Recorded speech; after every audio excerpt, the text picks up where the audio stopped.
Yo, what is up, YouTube? I'm Blitz5, and today I have some of the Division gameplay for you, and this is during a challenging mission. So for anybody, well, this is more for anybody who hasn't really played the Division, or for anybody who's interested in seeing what a full challenging mission is like. And for anybody that hasn't played the Division, I'll explain to you what that means, what's going on in the game, kind of walk you through this gameplay. I'm actually starting this video about like 20 minutes in. This challenging mission took about a half hour. A lot of the longer, harder missions when you get to the later stage of the game, if you want to call it the end stage, take a lot longer. This one wasn't too bad. But if you haven't played the game, you probably don't understand the difference between different enemies and what's exactly going on. And if you have played the game, this might be a little bit repetitive for you, but you can check out like kind of what the gameplay is like once you get to level 30. Even though if you've probably been playing the Division, you might already be here by now. But anyways, here's my character, obviously in third-person view. Let me try to give a little bit of background on what's going on in the game. So once you get to level 30, that is the current level cap. The end game begins, and you can kind of start doing like daily missions where you get like 2 daily missions a day, every day. Obviously, they're called dailies. And then you get like a challenging mission, and the dailies missions aren't hard. So you have like the normal difficulty, then you have hard, and then once you get to level 30, you unlock these challenging missions. So a normal mission, if you're on level 30, there's going to be level 30 enemies, and then a regular enemy I think has just like a gray health bar or white. I kind of forget because it's been a while since I've seen them. I guess they would just have like a white or red like health bar and kind of identifier, and then an elite enemy would be purple, and those would be harder to kill. And then you have like the super elite enemies, like the bosses, which are like yellow, and then there's like named bosses, and the ones that have an actual name, like if the person is like, I don't know, Fidel Castro as the boss, like he is like the toughest person to fight in this area, and he'll have like a name. And then there's also like different kinds of yellow guys. There's ones that are like heavy dudes who I was shooting in the beginning who are kind of just like bullet sponges, and then there's other guys who are like more dangerous. They have like stars on them. So there's just different types of enemies, but basically what you need to know is there's regular enemies, there's purple, and then there's like the upper elite enemies, and those are yellow. So once you start playing, if you play on hard, you get a lot, it's all purples and a lot of yellows. When you play on normal, like I was saying before, it's mostly just the normal enemy guys, and then you get a couple purples, and at the end there's one yellow. Hard, all purples and a lot of yellows, and then on challenging, it's all yellow dudes, and it gets super difficult. They're hard to kill. They kill you almost instantaneously if they're not like stunned, or if there's a sniper, they'll just shoot you immediately and you'll die.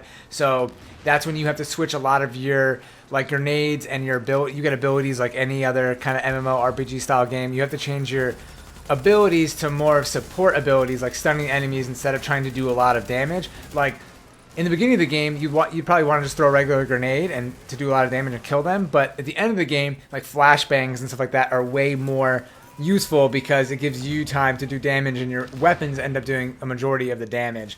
So going back to my guy, so, well, before I move on, I guess I should say, so basically, we're all level 30 now, we're in the challenging mode. A lot of the enemies end up being level 31 and 32, I forgot to mention that, so they're actually harder than they would be if they were just level 30 yellows. They're actually higher than us. And then, kind of like Destiny, if you played that, there is kind of like this level that goes above 30, which you could see next to everybody's names here. So there's like Fettuccine, and then there's another guy like I can't read his name on this video here because I'm rendering it. It's kind of small, but it was like Thane of Uganda or something like that, and then one other guy. So you could see like at levels like someone's like 171 or whatever. That's kind of like their extra level above 30. So once you hit 30, you can tell where people are at. And that kind of shows like if you have really good gear, it'll increase that level. I think in this video I'm like 160, so I'm one of the like I'm below Fettuccine, who's my buddy Chris, and then the other guy Thane is like 179, so he's like the highest person in our party. And it kind of in the end game and when you're playing PvP, you can kind of see like how high that person is geared up after he hit 30, because the gear differences in the end game of any game like this is where things really start to change when you start grinding for like specific gears that give you specific abilities for your character, because you can obviously equip yourself as like a damage dealer, a tank, like a medic type person, depending on where you go. And right here, so this is actually excuse me, the end part of this mission. So there's going to be a lot of guys, there's a lot of grenades getting thrown at us, so we're going to have to kind of switch around. And like I said, because I cut out the first 20 minutes, this is the end part of the mission here. And we're about almost 5 minutes into this video, so there should be about another 5 minutes. It's going to take us 5 or 6 minutes just to defeat this part because of how many guys there are, how much time you have to take, like kind of going back and helping everybody, healing and reloading and watching your bullets and stuff like that. So right here, I guess I'll talk about my guy. So I threw down this little med station before, and so you have like these 3 trees. You have like, it's kind of like almost like, one is basically like a medic kind of tree that you can go down. It has like radar assistance, med pack stuff, healing stations. Then there's like a pure damage tree, which has like a grenade launcher type thing, like mines, like seeker mines. And then there's also like this security tree that's kind of like a hybrid. It's more like you can make your cover better. It's almost like a defensive tree, I guess I should say. So it's like medic, damage tree, and then like a defensive tree where you can do like a ballistic shield or make mobile cover. So if there's no cover in the area, you can put down like a cover that everybody can stand behind. So right now I'm using the heal pack, the med station. And then on top of that, you can mod your abilities. So my med station ability is that when you're reloading in the med station circle, you don't lose ammo, which is really nice because when you get onto these challenging missions, you start to like use a lot of bullets here. You can see I'm just unloading with my heavy machine gun here, and like, you know, just not even doing a ton of damage. And you can run out of ammo pretty easily. And then on my right side, I have a seeker mine, which is modded. Normally it would just do damage, but mine is modded to actually release like this clouds of gas that will stun them, almost like a I almost said like a Nova gas from Call of Duty, but if you haven't played Call of Duty, it's basically just like a tear gas kind of thing that stuns them. And before I use my ultimate, so left bumper is one ability and right bumper would be the second ability, the 2 bumpers. And if you use both bumpers, it's almost like an ultimate move, or like they call it your signature skill. And then mine is like it revives everybody. If everybody's dead, it will revive them all. And also like, well, there's 2 stages of being dead. If you're fully dead, it won't revive you, but if you're downed, it will revive you.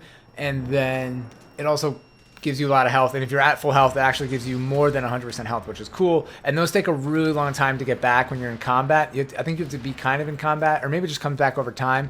But the signature abilities take a long time, so you might only be able to use it one time in mission, or if you're in these really long challenging missions, you might be able to use it like twice or 3 times if it goes over like an hour.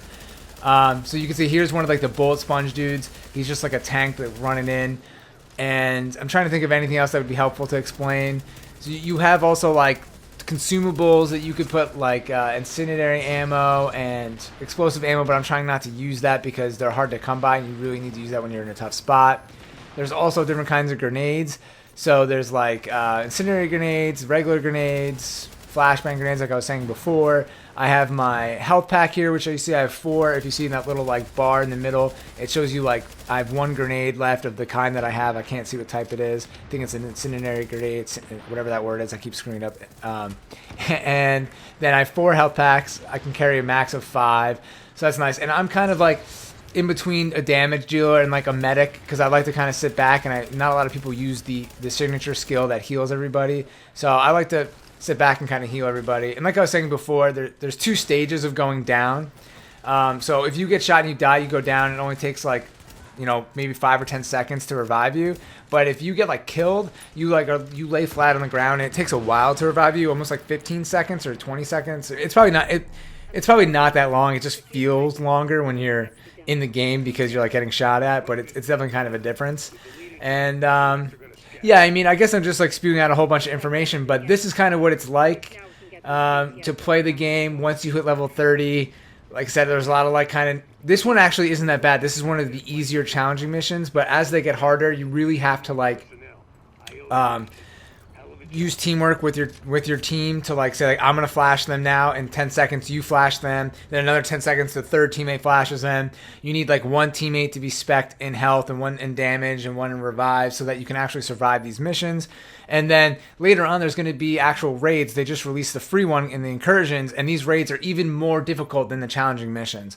So it's like, it seems like they're going to keep stepping up the difficulty here, and it'll be interesting to see like how far that gets. And then right here you could just see I was going through some of my my inventory. Yellow things are high end, so you start off with like blue items, and then purple items are even more rare, and then now I'm to the stage where the rarest items in the game are like yellow items, and I'm collecting all of those now, and then just trying to find the best ones and make my kit completely yellow. And then I'm sure they'll have new armor sets. There's already kind of like a new armor set that's like there's sets that make you even stronger than the yellow, and then I'm sure eventually they'll have another color, who knows, that will come out like orange. It'll be even better than that, just because they're gonna have to do that to keep the game going if they want to make it like Destiny or any classic MMORPG. So this was fun. I just played this today, and it was a fun gameplay playing with my friends. A lot of like conversation over the mic, which I didn't record here, but it's just been a really fun game to play. I don't know how long it will last. I'm not into the total grindiness of it, but I'm going to try this new raid mission. It's the only one in the game tonight. And if I can complete it, I'll be posting a video of that to my page. You guys can check out what it's like to play the raid. So I hope this gave you a taste of what the Division is like. It's pretty fun. If you're on the fence about it and you've got a lot of friends that are playing, I would pick it up. If you don't know anybody that's playing, you can matchmake with a lot of people like we did. It's really easy. A lot of people are using mics, so you could consider that as well. Or you could pass and wait for some other games that are coming out in the spring or the fall. So as always, thank you guys for watching. I'm Blitz5, and peace out.